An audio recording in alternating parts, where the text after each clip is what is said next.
Hello အားလုံးပဲမင်္ဂလာတင်ကြပါခင်ဗျာ2013ခုနှစ်မင်္ဂလာတင်ကြပါမင်္ဂလာတို့ဖွဲ့သူဖွဲ့သားများအားလုံးကအားလုံးကျမ်းမာချမ်းသာပြီးတော့ကိုယ်စိတ်နဲ့ကျမ်းမာချမ်းသာပြီးတော့ပြင်ကြပါစေလို့မင်္ဂလာတို့ဖွဲ့သူများကဥဒ္ဒါပထမတော့ဆက်တာပါခင်ဗျာကျွန်တော်တို့ရဲ့အကြမ်းဆိုတဲ့ရည်ကြီးမှုတစ်ခုပေါ့နော်ကျွန်တော်တို့မင်္ဂလာတို့ကပေါ်ထုတ်ခဲ့တာပဲအခုအနှစ်20နဲ့တနေ့တိုင်းကြာခဲ့ပါပြီ။တကြံကြီးပွဲကိုရောက်နေတိုင်းတကြံနဲ့အတူကျွန်တော်တို့ရမရွာရင်ကျင်းဦးဖြစ်တဲ့တန်ချက်တန်စီရိုတန်ဘရောက်တွေပွင့်တဲ့အချိန်ဒါကျွန်တော်တို့မြန်မာရဲ့ရင်ကျင်းမှုပါပဲ။နောက်စတူဒီတာကျွေးပွဲတွေကျွန်တော်တို့ဘာသာရေးမှာဆိုရင်ဒါစီစီကနေပေါင်းများစွာတွေကရှိခဲ့တဲ့ရင်ကျင်းမှုတစ်ခုပါ။အဲ့ရင်ကျင်းမှုကိုစတင်ကျွန်တော်ပေါ်ထုတ်တဲ့အနေနဲ့မင်္ဂလာတို့ရဲ့ရိုးရာတကြံဆိုတဲ့တန်ကြကလေးနဲ့ကျွန်တော်တို့ဥစားပထမရွေးကတကာကိုပြပြရသည်ခင်ဗျာ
Hey, baby, let's talk about it.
ဒုတိယကဏ္ဍလေးအနေနဲ့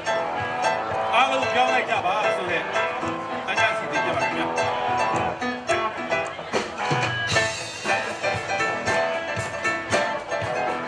ပြောင်းလိုက်စမ်းပါရဲရဲချင်းချင်းပြောင်းလိုက်စမ်းပါအငယ်တို့ကတကယ်ပြောင်းမယ်ဆိုရင်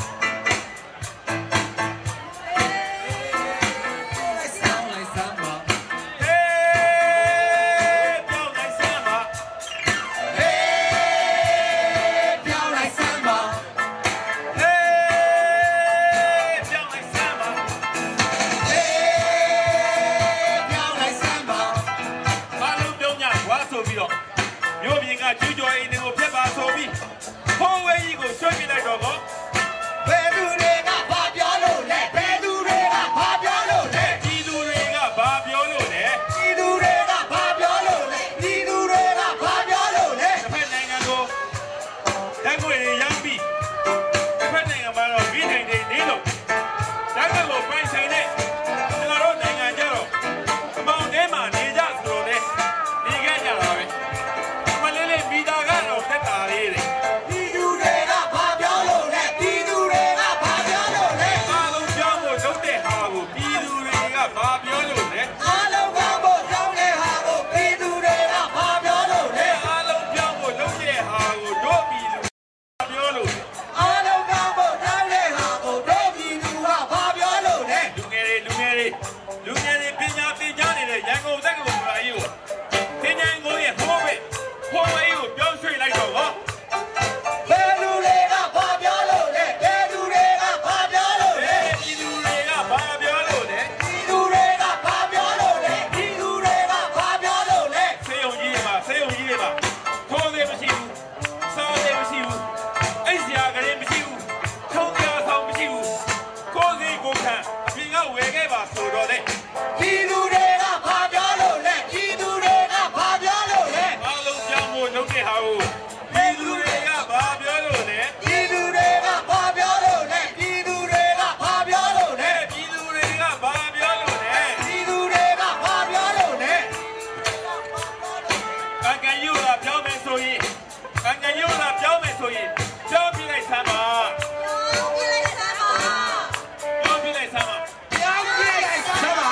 နာပြီးဘုံနဲ့ကြတော့နောက်ရှိခုနှစ်အခြေရုံးပြဆိုပြီးပြည်သူဆန္ဒတော့မပါပဲအတင်းပြထားတော့တို့ပြည်သူကဘာပြောလို့လဲပြည်သူတွေကဘာပြောလို့လဲပြည်သူတွေကဘာပြောလို့လဲကျွတ်တော်ထဲမှာဘေးပြည်သူကမရွေးချယ်မတင်တော့ဖ ೇನೆ စစ်ဘော်ကြီးများကအဆက်တရားမဲ့သွား75ရာခိုင်နှုန်းဝန်ထိုင်နေတော့တို့ပြည်သူကဘာမှမပြောဘူးတို့ပြည်သူကဘာမှမပြောဘူးတို့ပြည်သူကဘာမှမပြောဘူးတို့ပြည်သူကဘာမှမပြောဘူးတို့ပြည်သူကဘာမှမပြောဘူးတို့ပြည်သူကဘာမှမပြောဘူးဘုရားဘာသာထုံးကားပါလေဆိုတဲ့နိုင်ငံကြီးမှာဘုန်းကြီးရဟန်းတွေကိုလေမျိုးကြီးကပြစ်တတ်တော့ပြည်သူတွေကဘာမှမပြောဘူးပြည်သူတွေကဘာမှမပြောဘူးဦးလေးတို့ကပြောလိုက်စမ်းပါဦးလေးတို့ကပြောလိုက်စမ်းပါဟေး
အ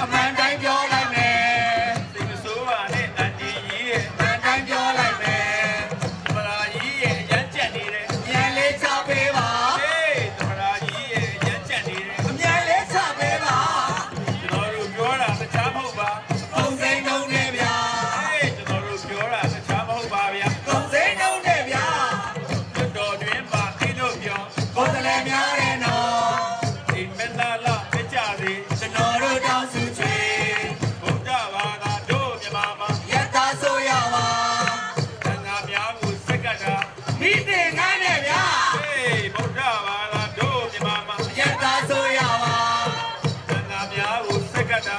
မိတင်ခန်းနဲ့ဗျာ ကချင်ပြည်နယ်မှာတိုက်ခိုက်တာ တောင်းနေဆိုးလာတာ ညောင်တပင်ကြီးလာကန်တက်ခဲ့တာ KIO ဖွဲ့ပါ ဘယ်တိုင်းသားမှမတက်ခဲ့ပါ KIO ဒုကဲစွာ 19နှစ်ကြာစီးပွားရှာ နေညာရေးရတာ အခုတော့နဲ့ရက်ဆက်စွာ ဘုံကျဲတိုက်ခိုက်ကြဗျာ တိုင်းရင်းသားတို့တွေးကြည့်ပါ စကန်လာယူကြပါ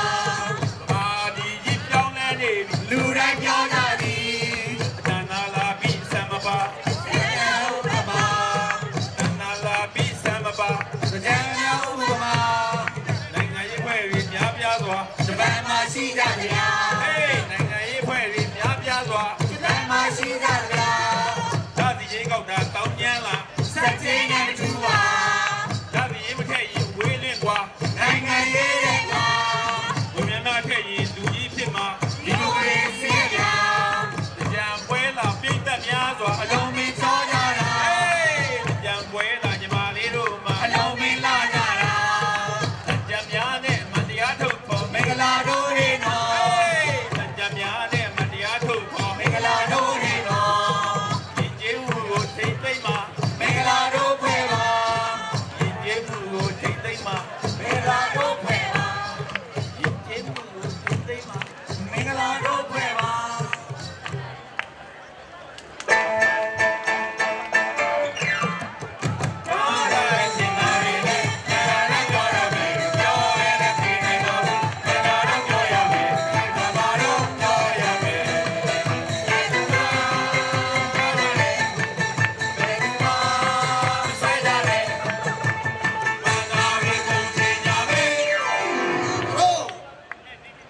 ကျွန်တော်ဒီကဏ္ဍလေးကိုတော့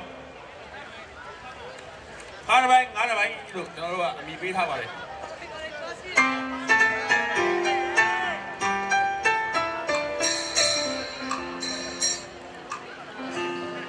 ကျွန်တော်ဒီကဏ္ဍလေးက5ပိုင်း5ပိုင်းပေါ့ဗျာအဲ့တော့အပေါ်ကပြောင်းနေတယ်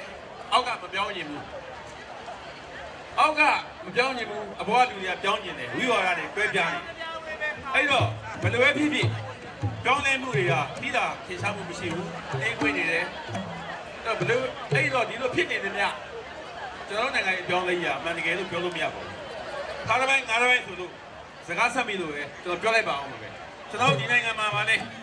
ဒီမိုကရေစီကောင်းကောင်းကြီးတွေကဆိုပြီးတော့ဗဇက်ထဲမှာဒီမိုကရေစီကိုအားကုန်ကျက်ပြီးတော့နော်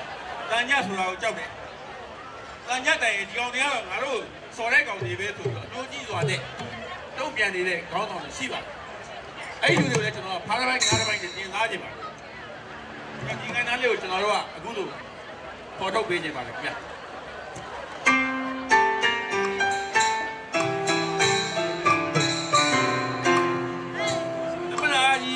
အပြည့်ရက်ကိုပြောနေပြီစစ်တပ်ကတော့တိုက်ပွဲပြင်းထန်လို့ရပြီလုတ်ကုန်ကြီးတကယ်ပဲအချက်ကင်းပဲလေဟေးလုတ်ကုန်ကြီးတကယ်ပဲအချက်ကင်းပဲလေလာပြန်ပြီဟောကြည်စမ်းစစ်ဆိုးရနဲ့ဘာမှမထူပါဘူးခါကြီးကအပြည့်ရက်ကိုပြောနေပြီ လေ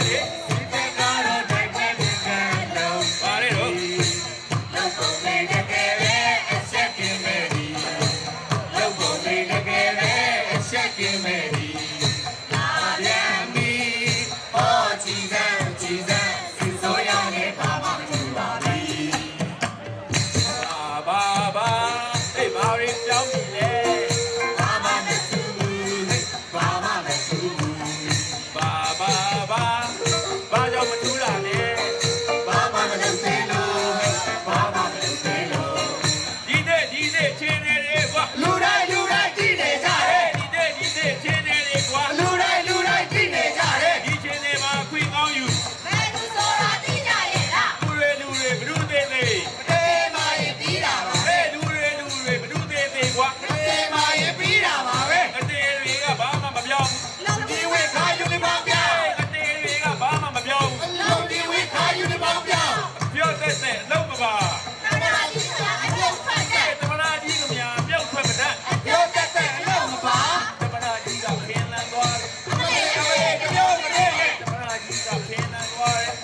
မြန်မာနိုင်ငံရဲ့အနောက်ဘက်ခြမ်းဒီခိုင်ပြည်နယ်ဘက်ကအနောက်ဘက်ခြမ်းပေါ့ဗျာကျွန်တော်ရဲ့အနောက်ဘက်တိုင်းညာကျိုးပြက်သွားပြီလို့ကျိုးပြက်သွားပြီလူတိုင်းကပြောကြပါတယ်ရွှေသမင်မဲအထွက်မိကြီးတာထွက်ဆိုပဲဒီကဏ္ဍတွေဖြစ်ပေါ်လာတဲ့ကိစ္စအကြောင်းရင်းညာကျွန်တော်တို့နိုင်ငံတွင်းကအမှုရန်ချို့ရဲ့ဟောက်ပြန်ယိုရင်းမှုတွေကြောင့်ဒီလိုဖြစ်လာတာလို့ကျွန်တော်တို့ကသုံးသပ်ပါတယ်စပါတယ်အဲ့လိုပဲအဲ့ဒီနယ်မြေကရိုဟင်ဂျာလေးတယောက်နဲ့ပေးတဲ့ကြီးကိုမိတ်ဆက်ပေးပြီးတော့သူ့ရဲ့ခံစားမှုတွေကိုခုလိုတင်ပြပေးကြပါမယ်ခင်ဗျာ